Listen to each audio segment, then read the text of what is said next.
Hello दोस्तों, नमस्कार। स्वागत है एक बार फिर से आपके अपने प्रिय चैनल पर। दोस्तों, अभी की जो सबसे बड़ी खबर है, जहां पर तुर्की के राष्ट्रपति के बुरे दिन शुरू हो गए हैं। दोस्तों, अमेरिका ने बड़ा एक्शन लिया है तुर्की के खिलाफ। बताएंगे आपको पूरी खबर, साथ ही बताएंगे जहां पर मुंबई हमले के मास्टरमाइंड को हर महीने 1.5 लाख रुपए देगा पाकिस्तान। इस तरह का खुलासा हुआ है दोस्तों। साथ ही बताएंगे जहां पर कनाडा के प्रधानमंत्री का चाइनीज सैनिकों को लेकर बड़ी खबर, युद्धाभ्यास का न्योता मिला है। दोस्तों, बड़ी एक्सक्लूसिव खबर है दोस्तों, ये भी बताएंगे आपको। साथ ही बताएंगे जहां पर भारत को परमाणु युद्ध की धमकी देने वाले बेशर्म शेख रशीद को इमरान खान ने दे दिया है ये बड़ा अहम मंत्रालय। बताएंगे आपको ये भी खबर। साथ ही बताएंगे जहां पर भारत में किसान आंदोलन की आड़ में खुफिया एजेंसी की तरफ से खालिस्तान मूवमेंट को लेकर बड़ा खुलासा हुआ है दोस्तों, जहां पर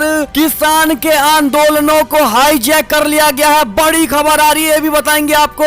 साथ ही आपको बताएंगे कि पश्चिम बंगाल में भी लगेगा राष्ट्रपति शासन। एक एक खबर की ओर चलेंगे दोस्तों, लेकिन उससे पहले अगर आप भी हमेशा की तरह मानते हैं कि आपके अपने भारतीय सेना और प्रधानमंत्री मोदी जी है, तो हर चीज संभव है। तो इस वीडियो को भी कर दीजिए लाइक, चैनल को कर दीजिए सब्सक्राइब, बेल आइकन दबाइए, साथ ही कमेंट बॉक्स में लिख दीजिएगा जय हिंद। जी हाँ दोस्तों, अब चलते हैं पहली और सबसे बड़ी एक्सक्लूसिव खबर की तरफ, जहां पर तुर्की के राष्ट्रपति एर्दोगन के बुरे दिन हुए शुरू।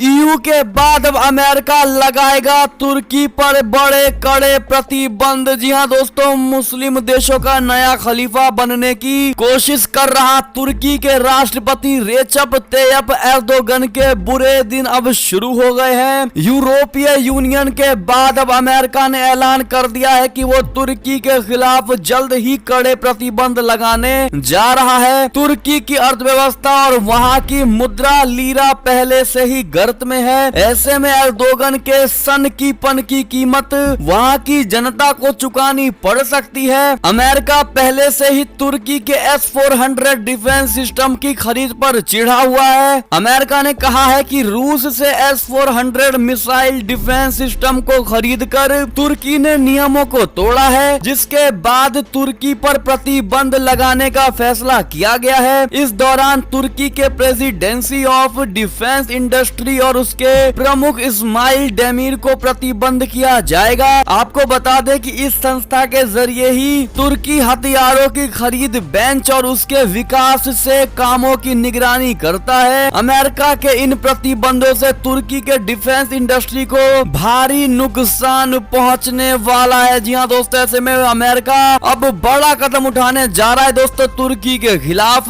जहां पर तुर्की जिस प्रकार से अपने आप को मुसलमान कम्युनिटी का सबसे बड़ा नेता मानने लगा है दोस्तों, उसकी सारी घमंड और उसके सारे एरोगेंस को अब अमेरिका जा रहा है दूर करने। इसको लेकर आपकी क्या राय होगी दोस्तों, और अमेरिका के इस बड़े कदम का आप समर्थन करते हैं दोस्तों, हाँ या ना? अगर हाँ तो कमेंट सेक्शन में जरूर लिखकर बताइएगा कि अमेरिका को हमारा समर्थन है। जी हाँ दोस्तों, और खबर की बात करें तो मुंबई हमले के मास्टरमाइंड को हर महीने 1.5 लाख रुपए देगा पाकिस्तान। इमरान के प्रस्ताव को UNSC की मंजूरी मिली है। बता दें 26/11 मुंबई अटैक का मास्टरमाइंड और लश्कर ए तैयबा का कमांडर जकीउर रहमान लखवी को पाकिस्तान सरकार अब हर महीने 1.5 लाख रुपए देगी। इमरान खान सरकार के इस प्रस्ताव को संयुक्त राष्ट्र सुरक्षा परिषद की प्रतिबंध समिति ने मंजूरी दे दी है। 2008 में मुंबई में हुए आतंकी हमलों में लखवी का हाथ सामने आने पर संयुक्त राष्ट्र सुरक्षा परिषद ने इसे प्रतिबंधित आतंकियों की सूची में डाला था। रिपोर्ट के अनुसार लखवी को अब हर महीने खाने के लिए 50,000 रुपए, दवा के लिए 45,000, खर्च के लिए 20,000, वकील की फीस के लिए 20,000 और यात्रा के लिए 15,000 रुपए दिए जाएंगे। जी हाँ दोस्तों, लखवी को पैसे देने के लिए इमरान खान सरकार ने संयुक्त राष्ट्र सुरक्षा परिषद में अपील की थी। ऐसे में दोस्तों पाकिस्तान जिस प्रकार से आतंकवादियों की पैरवी करता है दोस्तों UNSC में जाकर, ऐसे में ये साफ जाहिर होता है कि आतंकवादियों को लेकर पाकिस्तान कितना सोचता है दोस्तों, और किसी अच्छे व्यक्ति के लिए पाकिस्तान में कोई जगह नहीं। इसको लेकर आपकी क्या राय है जरूर बताइएगा, और UNSC ने किस प्रकार से इसको मंजूरी दे दी है दोस्तों, इस पर सवाल उठने चाहिए। आपको क्या लगता है कमेंट करके जरूर बताइएगा। एक और खबर की अगर बात करें तो चीनी जहाजों ने विवादित सेनकाकू द्वीप समूह में फिर से की है घुसपैठ। जापान ने जताया है इसको लेकर ऐतराज। आपको बता दें पूर्वी चीन सागर में विवादित सेनकाकू द्वीप समूह के पास 4 चीनी जहाजों के घुसने के बाद जापान ने चाइना के समक्ष विरोध दर्ज कराया है। जी हाँ दोस्तों, एक और खबर की बात करें तो कनाडा के प्रधानमंत्री जस्टिन ट्रूडियो का चीनी लिंक उजागर हुआ है। दोस्तों पीएलए को दिया था इन्होंने युद्धाभ्यास का न्योता। जी हाँ दोस्तों, भारत के किसान आंदोलन पर बयानबाजी करने वाले ये कनाडा के प्रधानमंत्री जस्टिन ट्रूडो का चीनी लिंक उजागर हुआ है। एक रिपोर्ट में ये कहा गया है कि ट्रूडो चीन के करीब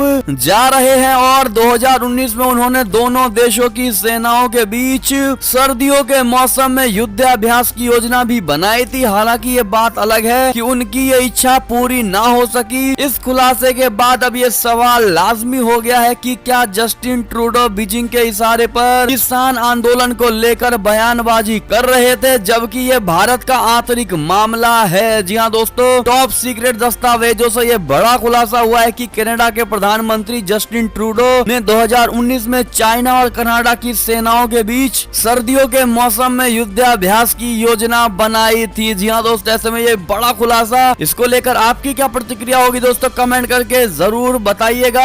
और क्या आपको नहीं लगता दोस्तों कि कनाडा का प्रधानमंत्री भी भारत के लिए बड़ा दुश्मन साबित होने वाला है अगर भारत कड़े एक्शन ना ले कनाडा के खिलाफ? तो आपकी क्या राय होगी कमेंट करके अवश्य ही बताइएगा। एक और खबर की ओर चले तो भारत को परमाणु युद्ध की धमकी देने वाले बेशर्म शेख रशीद को इमरान खान ने सौंपा अहम मंत्रालय। आपको बता दें कि पाकिस्तान के प्रधानमंत्री इमरान खान ने अपने कैबिनेट में बड़ा फेरबदल किया है। इसके तहत रेल मंत्री शेख रशीद अहमद को आंतरिक मंत्रालय सौंपा गया है। दोस्तों इसके बाद से सोशल मीडिया पर इमरान का एक पुराना वीडियो भी चल निकला है। इसमें वो शेख रशीद को बेशर्म कह रहे हैं। आपको बता दें कि इस रशीद वही नेता है जो भारत के साथ परमाणु युद्ध की धमकी दे चुके हैं। जी हाँ दोस्तों, आपको बता दें जियो न्यूज के मुताबिक अहमद से रेल मंत्रालय लेकर आंतरिक मंत्रालय सौंपा गया है। उनके अलावा इजाज शाह को नारकोटिक्स मंत्रालय और आजम खान को रेल मंत्रालय का जिम्मा सौंपा गया है। इसके बाद सोशल मीडिया पर इमरान के पुराने वीडियो सामने आ गए हैं। एक वीडियो में इमरान एक रैली के दौरान रशीद को बेशर्म कह रहे हैं। वो कहते हैं कि रशीद को वो अपना चपरासी भी ना बनाए। और ऐसे में अहम मंत्रालय सौंपने के बाद इमरान की बात को ही लोग शेयर कर रहे हैं। दोस्तों ऐसे में अगर आपको भी लगता है कि पाकिस्तान के प्रधानमंत्री इमरान खान के ना तो हाथ है ना पैर है, क्योंकि उनकी जुबान उनके बस में नहीं होती है, दोस्तों इसको लेकर आपकी क्या राय होगी जरूर बताइएगा। एक और खबर की बात करें तो ड्रैगन के आरोप पर भारत का जवाब। सीमा पर 6 महीने में जो स्थिति देखी है वो चीनी कार्रवाई का परिणाम है। जी हाँ दोस्तों, चाइना की ओर से सीमा गतिरोध के लिए भारत पर आरोप लगाए जाने के बाद विदेश मंत्रालय ने पलटवार कर दिया है। विदेश मंत्रालय ने शुक्रवार को कहा कि पिछले 6 महीने में हमने जो स्थितियां देखी हैं वो चाइना पक्ष की तरफ से की गई कार्रवाई का परिणाम है। विदेश मंत्रालय ने कहा कि एलएसी पर चाइना की कार्रवाई सीमावर्ती क्षेत्रों में शांति एवं स्थिरता बनाए रखने के लिए किए गए द्विपक्षीय समझौता का एक उल्लंघन है। विदेश मंत्रालय ने कहा कि मुख्य मुद्दा ये है कि दोनों पक्ष विभिन्न द्विपक्षीय समझौतों और प्रोटोकॉल का पूरी तरह पालन करें। भारत ने बॉर्डर पर सैन्य गतिरोध को लेकर कहा कि चाइना ने पूर्वी लद्दाख में एलएसी पर स्थिति को एक तरफा ढंग से बदलने की कोशिश की है। विदेश मंत्रालय ने कहा कि हमने चाइना के उस बयान का संज्ञान लिया है जिसमें उसने कहा है कि वो द्विपक्षीय समझौतों का कड़ाई से पालन करता है और सीमा मुद्दे का समाधान वार्ता के जरिए निकालने को प्रतिबद्ध है। जी हाँ दोस्तों, ऐसे में एक और खबर की बात करें तो रूस ने की है मिसाइलों की बारिश।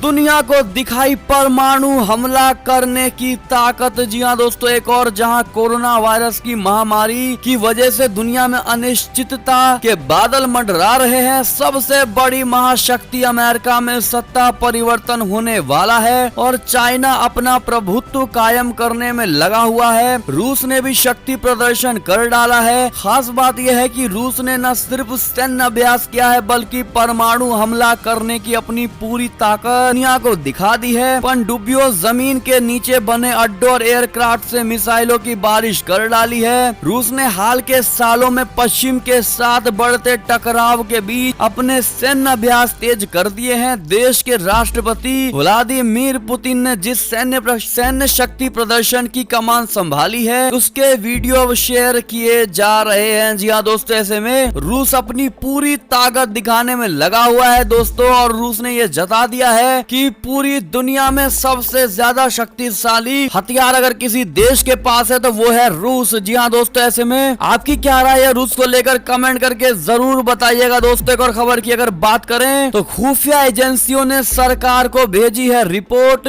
जिसमें प्रो लेफ्ट विंग ने किसान आंदोलन को कर लिया है हाईजैक। बता दे कृषि कानूनों के खिलाफ किसानों का प्रदर्शन 16वें दिन भी जारी है। इसी बीच टिकड़ी बॉर्डर पर राजद्रोह के आरोप में गिरफ्तार शर्जिल इमाम उमर खालिद समेत कई आरोपियों के पोस्टर और उनकी रिहाई की मांग की तस्वीर वायरल हो रही है। केंद्र सरकार ने एक और जहां इसकी खुले तौर पर मुखालफत की है तो वहीं दूसरी ओर इसे लेकर खुफिया एजेंसियां भी सतर्क हो गई हैं दोस्तों। खुफिया सूत्रों के अनुसार किसान आंदोलन से जुड़ी एक रिपोर्ट सरकार को भेजी गई है। रिपोर्ट में यह बताया गया है कि अल्ट्रा लेफ्ट नेताओं और प्रो लेफ्ट विंग के चरमपंथी तत्वों ने किसानों के आंदोलन को हाईजैक कर लिया है। जानकारी के मुताबिक इस बात के विश्वसनीय खुफिया इनपुट है कि ये तत्व किसानों को हिंसा, आगजनी और सार्वजनिक संपत्ति को नुकसान पहुंचाने के लिए उकसाने की योजना बना रही है। इसी वजह से इस मुद्दे पर प्रतिक्रिया देते हुए केंद्रीय कानून मंत्री रविशंकर प्रसाद ने कहा कि इस बात के सबूत है कि टुकड़े टुकड़े गैंग किसान आंदोलन को ओवरटेक करने में लगा हुआ है। ये एक भयावह तरीका है। केंद्रीय मंत्री ने यह भी कहा कि शायद इन्हीं लोगों की वजह से बातचीत फेल हो रही है। ये लोग राष्ट्र की संप्रभुता के लिए पूरी तरह से हानिकारक है। जी हाँ दोस्तों, ऐसे में ये बड़ी खबर जहां किसान आंदोलन की आड़ में खालिस्तान मूवमेंट चलाया जा रहा है, जिसको लेकर आपकी क्या राय है दोस्तों कमेंट करके जरूर बताइएगा। एक और खबर की बात करें तो अमेरिका से बड़ी खबर जहां रिपब्लिकन पार्टी पर देश को गृह युद्ध की तरफ ले जाने का है आरोप। बता दें कि अमेरिका में नवंबर में हुए राष्ट्रपति चुनाव को लेकर विवाद थमने का नाम नहीं ले रहा है। राष्ट्रपति डोनाल्ड ट्रंप और उनकी रिपब्लिकन पार्टी के चुनाव नतीजों को लगातार चुनौती देने से देश की चुनाव प्रणाली की साख पर सवाल गहराते जा रहे हैं। अब कुछ डेमोक्रेटिक पार्टी के नेताओं और विश्लेषकों ने आरोप लगाया है कि रिपब्लिकन पार्टी देश को एक नए गृह युद्ध की तरफ लेकर जा रही है। ताजा विवाद टेक्सास राज्य की तरफ से सुप्रीम कोर्ट में दायर याचिका से उठा है। टेक्सास में रिपब्लिकन पार्टी का बहुमत है। टेक्सास ने इस याचिका में 4 दूसरे राज्यों के चुनाव नतीजों को चुनौती दी है। इन चारों राज्यों से डेमोक्रेटिक पार्टी के जो बाइडेन चुनाव जीते हैं। टेक्सास की इस पहल के बाद आरोप लगाया जा रहा है कि देश को सिविल वॉर यानी गृह युद्ध की तरफ धकेलने की कोशिश हो रही है। जी हाँ दोस्तों, ऐसे में आपकी क्या राय होगी बताइएगा जरूर। एक और खबर की बात करें तो यूएई में Indian army chief general Naravane का भव्य स्वागत। कंगाल पाकिस्तान की बढ़ गई है, इसको लेकर बड़ी चिंता। जी हाँ दोस्तों, संयुक्त अरब अमीरात और सऊदी अरब की 6 दिवसीय यात्रा पर गए भारतीय सेना प्रमुख जनरल एम नरवणे के भव्य स्वागत से पाकिस्तान बेचैन हो उठा है। पाकिस्तान को डर है कि कहीं भारत उसके सबसे बड़े एटीएम यूएई और सऊदी अरब को इस्लामाबाद से दूर ना करे। पाकिस्तान अब तक इन दोनों देशों को सैन्य मदद देने की आड़ में रुपए ऐंठता रहता था। हालांकि हाल के दिनों में सऊदी अरब और पाकिस्तान के संबंधों में काफी कड़वाहट भी देखने को मिली है। जी हाँ दोस्तों, भारतीय सेना के अनुसार जनरल नरवणे ने संयुक्त अरब अमीरात के लैंड फोर्सेस एंड स्टाफ के commander major general Saleh Mohammed Saleh Al Amiri से मुलाकात की है। इस दौरान दोनों अधिकारियों के बीच आपसी हितों और रक्षा सहयोग के मुख्य मुद्दों पर चर्चा भी हुई है। रणनीतिक रूप से महत्वपूर्ण 2 खाड़ी देशों की ये किसी भी भारतीय सेना प्रमुख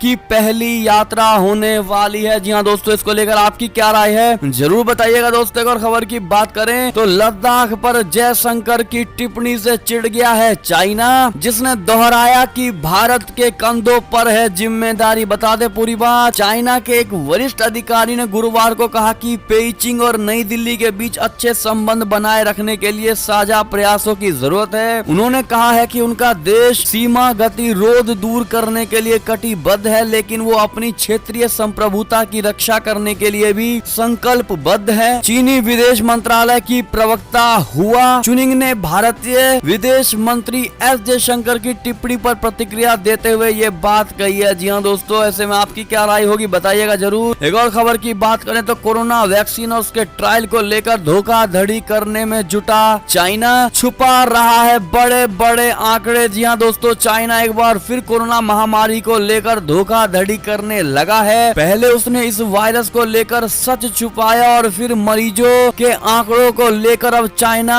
कोरोना की वैक्सीन के बारे में भी गोलमाल कर रहा है। चाइना कोरोना वैक्सीन के आंकड़ों को दुनिया के सामने नहीं ला रहा है दोस्तों, लेकिन उसके बावजूद चाइना की दवाई कंपनियां जल्द ही वैक्सीन लेकर आ रही हैं। ऐसे में दोस्तों आपकी क्या राय है जरूर बताइएगा। एक और खबर की बात करें तो फ्रांस में इस्लामिक कट्टरवाद को रोकने के लिए बिल पेश कर दिया गया है। बड़ी एक्सक्लूसिव खबर, अब से मस्जिदों में नहीं हो सकेगी पढ़ाई। जी हाँ दोस्तों, इस्लामिक कट्टरवाद पर लगाम लगाने के लिए फ्रांस सरकार ने एक और बड़ा कदम उठा दिया है। इमैनुअल मैक्रोन सरकार बुधवार को एक नया विधेयक लेकर आई है, जिसके तहत 3 साल की उम्र से ही बच्चों को स्कूल भेजना अनिवार्य होगा। दरअसल सरकार की कोशिश ऐसे अवैध स्कूलों पर नकेल कसने की है जहां किसी खास एजेंडे के तहत पढ़ाई कराई जाती है। फ्रांस में रहने वाले सभी धर्मों के लोगों के लिए 3 साल के बच्चों को स्कूल भेजना अनिवार्य कर दिया गया है। बच्चों की होम स्कूलिंग की इजाजत सिर्फ खास परिस्थितियों में ही दी जाएगी। बता दें, फ्रांस के राष्ट्रपति इमैनुअल मैक्रों का कहना है कि ये बिल राष्ट्र को कमजोर करने वाले अलगाववादियों को जड़ से खत्म करने में कारगर साबित होगा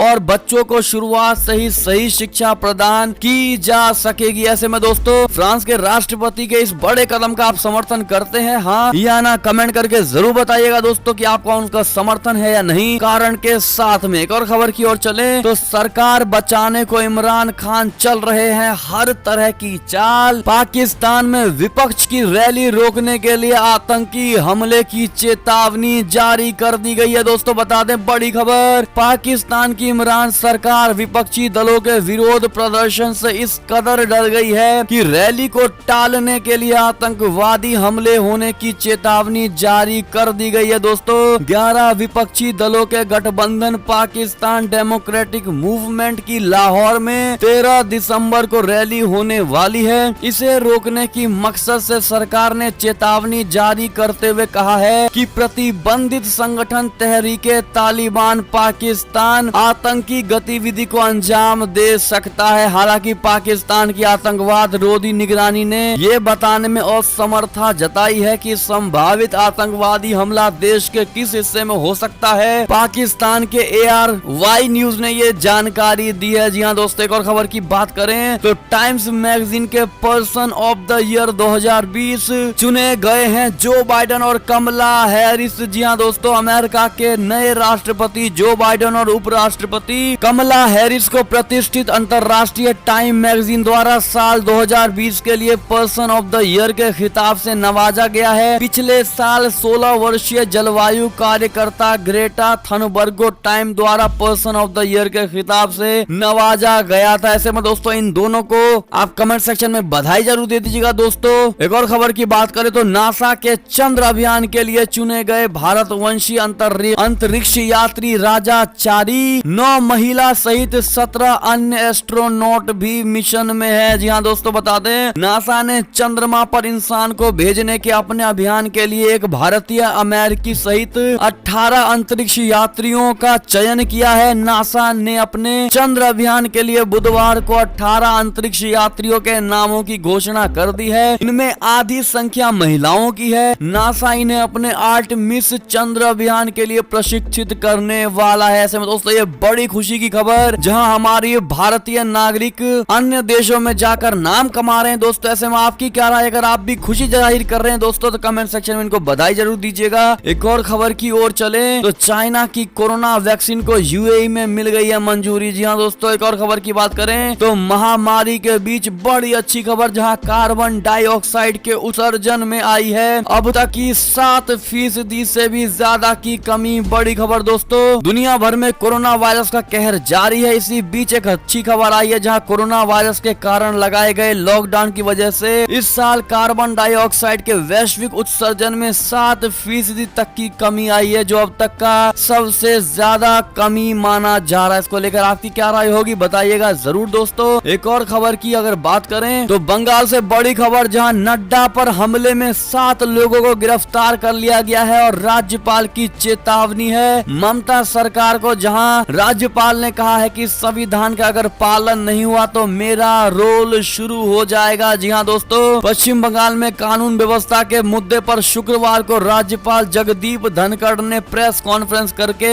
राज्यपाल धनखड़ ने कहा कि मुख्यमंत्री ममता बनर्जी को संविधान का पालन करना ही होगा, वो अपने रास्ते से नहीं भटक सकती हैं। राज्य में कानून और व्यवस्था की स्थिति लंबे समय से लगातार बिगड़ रही है। राज्यपाल ने कहा कि भारत के संविधान की रक्षा करना मेरी जिम्मेदारी है, यदि मुख्यमंत्री अपने रास्ते से भटकेंगी तो मेरा अभिनय शुरू हो जाएगा। ताजा जानकारी के अनुसार इस मामले में 7 लोगों को गिरफ्तार कर लिया गया है दोस्तों। और ऐसे में ये कयास लगाए जा रहे हैं कि पश्चिम बंगाल में कभी भी राष्ट्रपति शासन लग सकता है। जी हाँ दोस्तों, क्योंकि जिस प्रकार से बंगाल के राज्यपाल जगदीप धनखड़ ने ममता सरकार को चेताया है और धमकी दी है कि अगर अपनी कार्य प्रणाली में सुधार नहीं की गई और संविधान को नहीं माना गया तो सारा कमान मैं अपने हाथों में संभालूंगा, और उनके हाथों में संभालने का साफ मतलब है राष्ट्रपति शासन लागू होने वाला है। जी हाँ दोस्तों, ऐसे में आपकी क्या राय होगी कमेंट करके जरूर बताइएगा। कितने लोग ऐसे हैं यहाँ पर जो ये चाहते हैं कि बंगाल में राष्ट्रपति शासन लागू कर दिया जाना चाहिए अगले चुनाव के रिजल्ट तक, वो हमें कमेंट सेक्शन में ये बात जरूर लिखकर बताइएगा। एक और खबर की बात करें तो नीतीश कुमार से कहा नितिन गडकरी ने, बोला आप खोलिए एथेनॉल की 100 फैक्ट्रियां,